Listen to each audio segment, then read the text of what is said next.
দেখো RSI 60 দেখো support নিয়েছে, আমি যদি মার্ক করে নিই এখানে, তো এটা দেখেও চাইলে কেউ নিতে পারে এরকম জায়গায় পড়ে।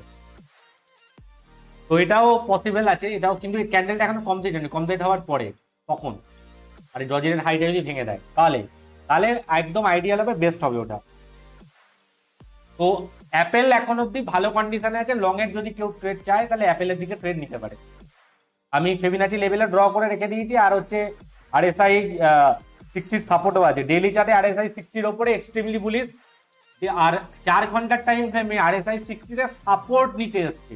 তো RSI 60 তে সাপোর্ট যখন নিতে এসছে, যদি এখান থেকে যে ক্যান্ডেলটা যদি কমপ্লিট হয়, আর এই যে যে ডজিটা বানিয়েছে, ডজিটার হাইটা যদি ভেঙে দেয় ক্যান্ডেলটা, তাহলে এখান থেকে আরেকটা ট্রেড কিন্তু হতে পারে।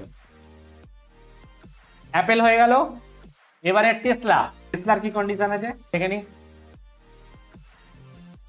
সবার আগে ডেইলি চার্টে মার্ক করতে বলেছি, ডেইলি চার্ট। আগের দিনকে আমি অনেককেই বলেছিলাম, এখানে এখানে অনেককে নিয়ে কমেন্ট সেকশনে বলো আমাকে কেউ ট্রেড নিয়েছিলে, আমি আগে পরশু দিনকেরই বলেছিলাম যে এইখানে একটা সাপোর্ট নিয়েছে হ্যামার, এই হ্যামারের এখান থেকে এন্ট্রি হতো, দেখো অনেকটা বেড়েও গেছে। কেউ কি নিয়েছিলে এখানে টেসলাতে? এই এই এই এই লেভেলটা বলেছিলে, বলে রেখেছিলাম আমি যে এই লেভেলটাতে একবার যদি টেস্ট করে রিভার্সাল ক্যান্ডেল দেয় তাহলে এখানে এন্ট্রি হবে। এই লেভেলটাতে কেউ কি ট্রেড নিয়েছে এখানে? ডেইলি চার্টে যে হ্যামারটা হয়েছিল, এই হ্যামারটা থেকে কেউ কি ট্রেড নিয়েছে? এখানে রিট্রেস তো একবার করেছে, তো তারপর থেকেই তো মার্কেট আপ ট্রেন্ডে চলছে।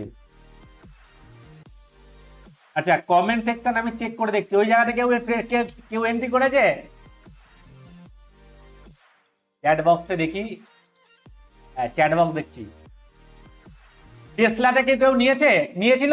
আমি পরশু দিনকেরই বলেছিলাম যে যদি ওই 38% যে লেভেলটা আছে, ওই লেভেলটা থেকে যদি একবার রিট্রেস করে তাহলে ওখান থেকে এন্ট্রি হতে পারে। চ্যাট বক্সে বলো, চ্যাট বক্স দেখছি। এই নিউ কত ব্যালেন্স দিয়ে শুরু করবো? দেখো এখানে নিউ তো এখানে তুমি 5,000 10-12 হাজার টাকা দিয়ে শুরু করতে পারো, কিন্তু কিন্তু তুই 10,000 টাকা করতে পারো, 1 লাখ টাকা দিয়েও শুরু করতে পারো, কিন্তু তোমাকে রিস্ক ম্যানেজমেন্ট প্রপার করতে হবে। আমি এটা মোহাম্মদ হাসানকে বলছি। রিস্ক ম্যানেজমেন্ট কি, ধরো তোমার 20,000 টাকার